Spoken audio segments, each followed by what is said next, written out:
Baik, Assalamualaikum warahmatullahi wabarakatuh. Perkenalkan, nama saya Devi Prasimdika dengan NIM 2235005, Prodi Ilmu Hukum, Fakultas Hukum, semester 3, kelas A, mata kuliah Hukum Internasional. Baik, di sini saya akan membahas tentang hubungan hukum internasional dengan hukum nasional. Terdapat perbedaan yang krusial antara hukum nasional dengan hukum internasional. Pertama, yaitu objek pengaturan dari kedua sistem hukum itu sendiri terdapat perbedaan. Hukum internasional memiliki negara sebagai objek utama dari pengaturan, sedangkan hukum nasional lebih menekan pada pengaturan hubungan antara individu dengan individu dan negara dalam wilayah yurisdiksi dari masing-masing negara. Kedua adalah dengan membedakan model dan bentuk hukum yang sama dalam berbeda. Hukum internasional tidak memiliki badan-badan seperti legislatif, eksekutif, yudikatif, seperti halnya hukum nasional. Dalam memandang hubungan hukum internasional dengan hukum nasional, terdapat 3 teori atau aliran, yaitu yang pertama teori monisme, memandang bahwa hukum nasional dan hukum internasional hanya merupakan hukum utama bagi hukum nasional. Yang kedua yaitu teori dualisme, yaitu memandang bahwa hukum internasional memiliki status lebih rendah dibanding hukum nasional. Yang ketiga yaitu teori koordinasi, memandang apabila hukum internasional dan hukum nasional memiliki lapangan berbeda dan memiliki keutamaan di lapangannya masing-masing. Hukum internasional dengan hukum nasional tidak bisa dikatakan terdapat masalah pengutamaan, tidak ada yang lebih rendah atau yang lebih tinggi. Sebagai contoh, dalam mekanisme perjanjian internasional terdapat mekanisme persyaratan. Persyaratan adalah suatu sistem di mana suatu negara yang merupakan pihak pada perjanjian terdapat menyatakan persyaratan terhadap pasal-pasal tertentu. Jikalau persyaratan tersebut diterima, maka negara bersangkutan dapat menolak pelaksanaan pasal-pasal tersebut untuknya. Baik, materi selanjutnya yaitu sumber hukum. Definisi sumber hukum. Sumber hukum dapat diartikan sebagai bahan-bahan yang digunakan sebagai dasar oleh pengadilan dalam memutuskan perkara.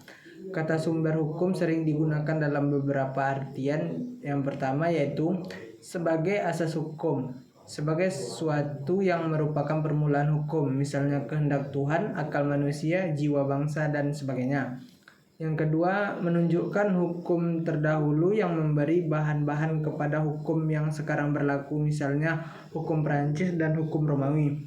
Yang ketiga yaitu sebagai sumber berlakunya yang memberi kekuatan berlakunya secara formal kepada peraturan hukum.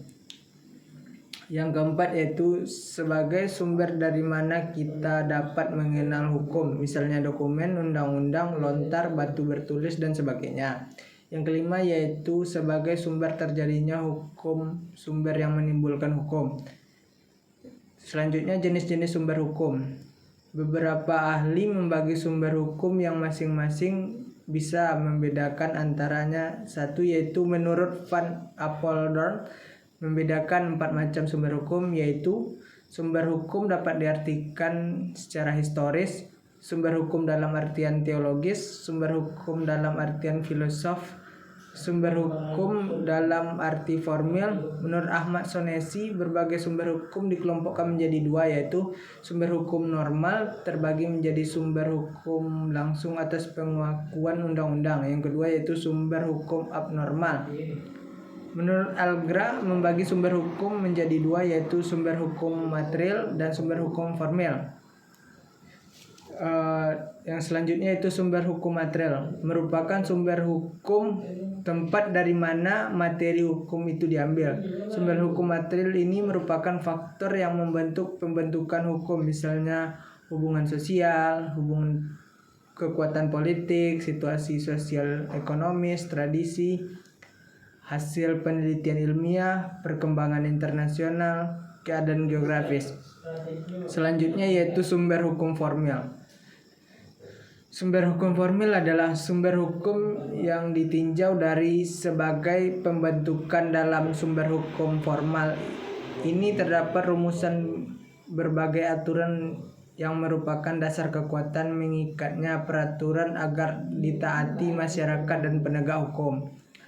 Sumber hukum dalam artian formal ini secara umum dapat dibedakan menjadi undang-undang, kebiasaan dan adat, traktat atau perjanjian atau konvensi internasional, jurisprudensi, dan pendapat ahli hukum yang terkenal.